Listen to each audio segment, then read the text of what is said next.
we both know you have laundry to fold, and so do I. So I had this idea of a fold and yap, where I will be folding my laundry and yapping to you about whatever is on my mind. This will be a series because I always have laundry to fold, and I realize I can't be the only one with this problem. And I'm not gonna show you all of my undergarments per se. It's more the concept of I'm doing something that I know I need to get done, and my neurodivergent brain will have a hard time. It's just something I always struggle with, remembering to do. And I put it off, and it doesn't really actually take that long, but I get bored and I get confused and distracted. And I feel like I just can't be the only one. So maybe this will motivate other people to do this in a fun way that doesn't feel quite so painful, because the mundane is something that we need to get comfortable with in this lifetime. And I've been thinking a lot about, and so the app begins. I have been thinking a lot about my values and my principles, because there's been so many shifts and changes in my life, not in my life, but in some of the dynamics of my life lately. And it's been making me think about what are my guiding principles, because if I don't have rock solid, heavy guiding principles, I will float away with the wind, right? That's how they get you. Stand for something or you'll fall for anything, but not in such a grandiose scale of that. That seems more justice driven. I mean more for my day-to-day life. Because if you don't have a solid structure, if I have found, don't have a solid structure, because I'm not in school anymore, I work, and when you work and it's just normal life, it's just adulthood, it's laundry, it's socks, it's trying not to scream and cry at different frustrations. And then even though those things are happening, you still have to work, and you still have to fold, and you still have to create and move through it. And so I've been thinking a lot about what are my guiding principles, what are my values. And I did make a list. So in my head, these guiding principles will help guide my activities in daily life in a way that I don't feel like I'm just waiting to be hedonistic and when can I have fun in ways that are sometimes too indulgent, sometimes self-destructive. So I realized one of my goals, or one of my values, is productive fun. This is an example, I think, of productive fun, making something that is good for you and you need to do into something slightly incentivized, or something that feels fun for some reason. So that could be with working out. I did realize recently, I started lifting again, and that's a core principle is I have fun at the gym, and I need to remember that, because that is productive fun. You know what I mean? And there's things you can do at the gym or in activity. I also obviously yoga, Pilates, I teach yoga, movement, dance, all these things. These are things that feel good and are productive. So I should be inserting that as one of the main legs in the chair or table of my life. Does that make sense? These things are pillars. And in addition to that, growth is a different principle that some of these principles go together, because I have growth and knowledge, and the pursuit of knowledge. So that's really important to me. I also have this idea of studying, which is so right now I'm reading The Secret History, right? And as I'm reading The Secret History, there's things that are so interesting and philosophical that I underline, and I have a Kindle, so you can actually underline it and highlight it and note it, and you can go back to it, and it can be quotes that you remember. And at the same time, I'm watching Succession, and I'm always kind of watching some kind of Game of Thrones or House of Dragon a lot of times. And because I'm watching all these things at once, I end up noticing certain like overlaps and convergence of themes. Like in Succession, obviously we have Logan Roy like trying to occupy Pierce, and he's like, when I think her name's Natalie, right? Maybe it's not. I can't remember. Pierce, the woman with the gray hair, when she runs away from him and she's like, yeah, fuck you, basically, like, I can't, it's embarrassing. Like, we're getting calls about you, like, nobody in the family likes how you present yourself. You're too right-wing for us, basically. And she runs off in the car. And Logan's like chasing after her, and he's like, we're not done. Like, he can't respect her autonomy of like being like, no, I don't want to be occupied by you. And then in A Secret History, there was this like really sick quote. I have to get it. It says, the illusion of being rather modern and digressive. To me, the hallmark of the modern mind is that it loves to wander from its subject. I now see that he was leading me by circumlocution. See, I'm studying, I'm learning. I'm in the pursuit of knowledge right now. Very demure, very mindful, okay? To the same points again and again. It's okay, and I'm gonna leave this stuttering, because it's okay to struggle. And sometimes when you're learning new words, it's okay. It's okay to stumble over new words, and it's okay to keep learning even at the ripe age of 26. Okay? Circumlocution, to the same points again and again. For if the modern mind is whimsical and discursive, the classical mind is narrow, unhesitating, relentless. And that reminded me of Logan Roy. Narrow, unhesitating, relentless. And it also then makes me think about like what they're kind of getting at is, I mean, what I take from it is sometimes the more traditional, more classical, more right-wing, more narrow-minded people, more, dare I say, Trumpian people, the reason that they're getting their message through is because they are so relentless and they are so focused. Isn't that interesting? Because what the character or the narrator in A Secret History is saying is like, he's talking to this professor, and the professor is going from subject to subject, and like the conversation is very digressive. It often is just like random and it's like tangential. It's going on tangents all the time.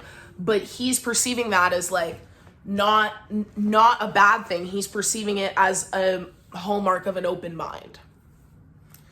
And while an open mind is a good thing, the opposite of it is narrow, stubborn, relentless. But in so many cases, here's what I think. So many cases in maybe this Saturnal planet, Earth is ruled by Saturn. Or so I heard. I'm not a master in that, okay? I just hear things. Take what you need, leave what you don't, whatever. If Earth is very Saturnal, sometimes to get through, you do need a certain kind of stubbornness to succeed, right? And that's why, like, the most successful people, lots of successful people are chilling, though. Lots of successful people are the open-minded, like, digressive person, but maybe because they're so open, they're more of a clear vessel.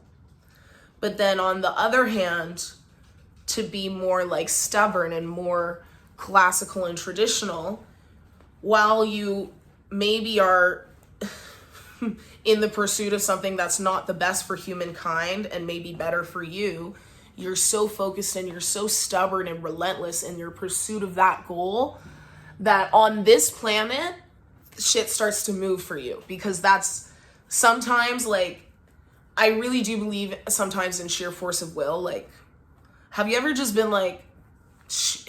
sheer force of will your way, like, into, like, a good, like, something was maybe almost, I can't like fully explain or think of a really good example, but I just know there's times in my life where I've definitely been like I steer and I'm like, no, we're going the right way. Like this is gonna happen.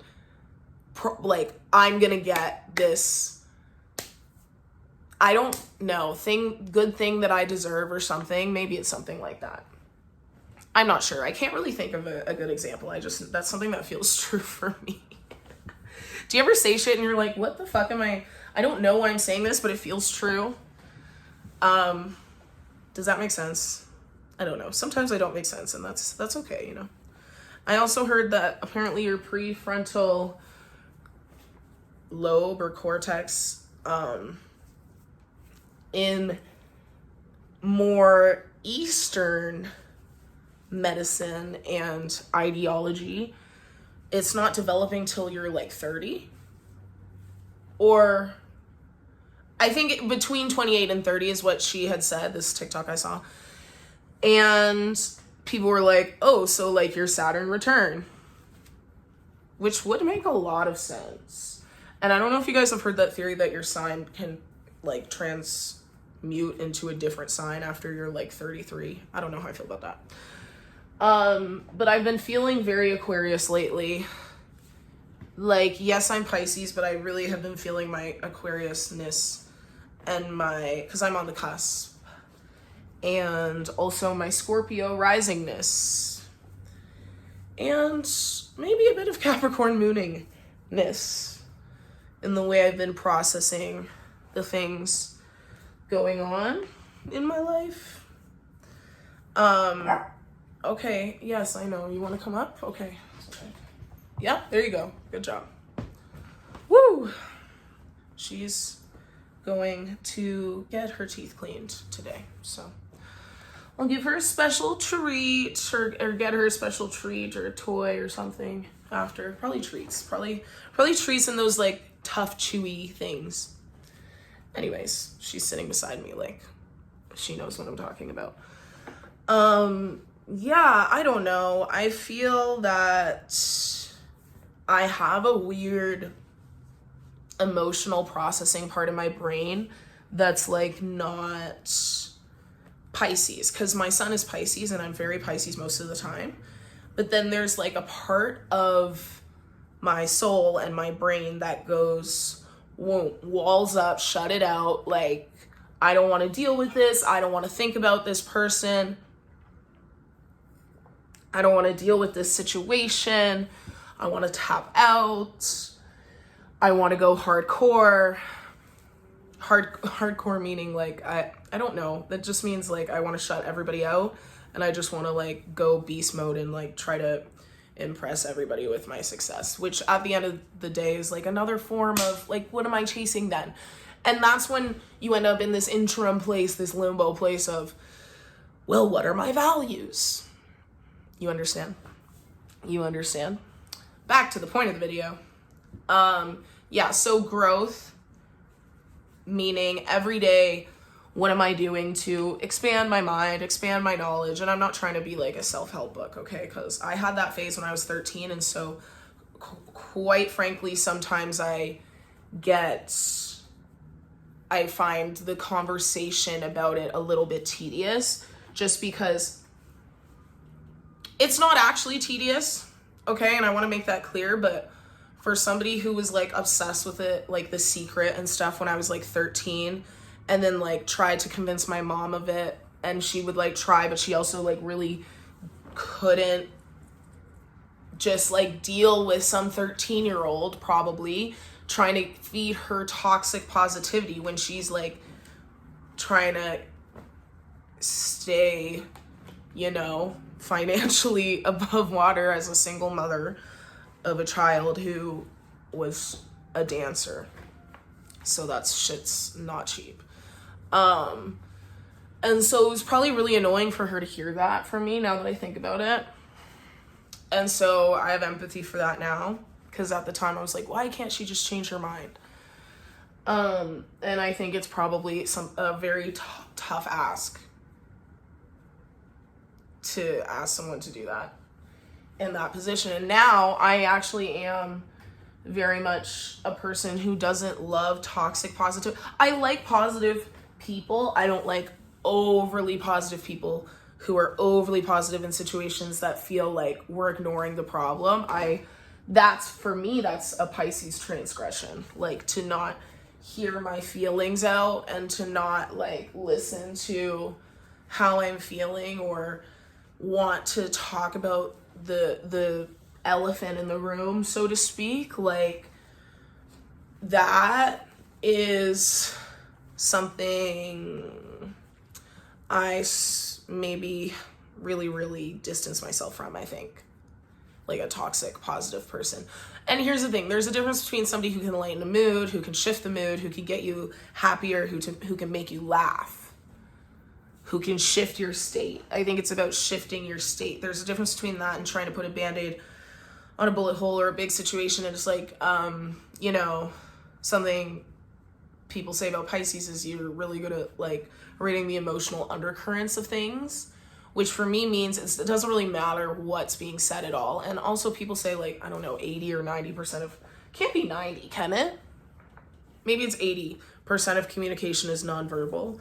And the reason I remember that is because here's some Kira lore. When I was 12, I had an iPod Touch. I didn't get a phone for a while. Everybody else in my class, Rachel from the story about the straight hair at recess, they all had Blackberries in 8th grade, probably 7th too, and I didn't have their Blackberry Messenger thing or whatever. I wasn't like cool like that. I wasn't in the loop like that, okay?